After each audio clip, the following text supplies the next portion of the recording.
Right, Caitlin, how are you? My name is Colin Galloway. I'm from America, and I'm part of the Conspiracy College.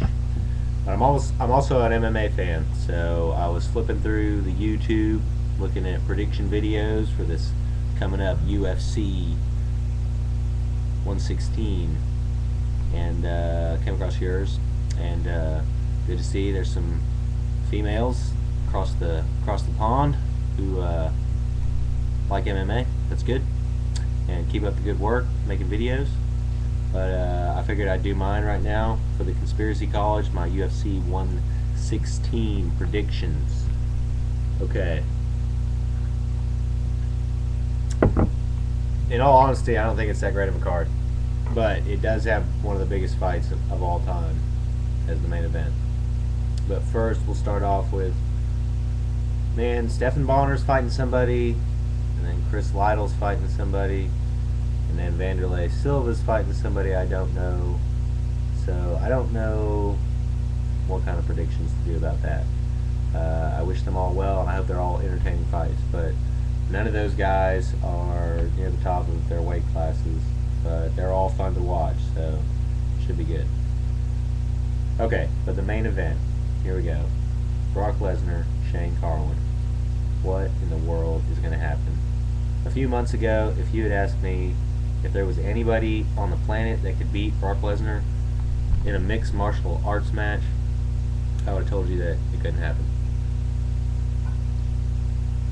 But then Shane Carwin came around, and that guy is something else. He hits harder than anybody we've seen in a long, long time. Like, I know they both pulverized Frank Mir's face, but Shane Carwin did it standing up and with like a lot less punches. Like, it took Brock Lesnar like 20 hits, and Shane Carwin like 8. So that's a big difference. And so let's see, how's it going to go down? They're going to get in there. They're the two most powerful people in the sport. I mean, if you want to just talk about the biggest heavyweights in the whole sport right now, and throw Fedor, and what else could we throw in there? Cain Velasquez. I mean, competition's pretty stiff up in the heavyweight division right now. But the two top guys, nobody can deny it. It's just sheer power and really mentally, at this point in their careers. If Brock Lesnar's made a full recovery, which all signs point that he has, it's going to be a very entertaining fight.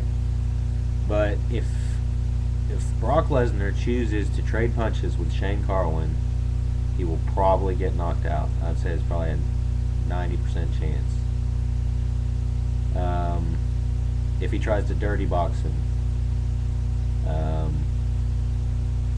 just hold him against the cage, which he has enough power to really try to do that and really make that part of his strategy, but I still think he'll get the rough end of all the exchanges.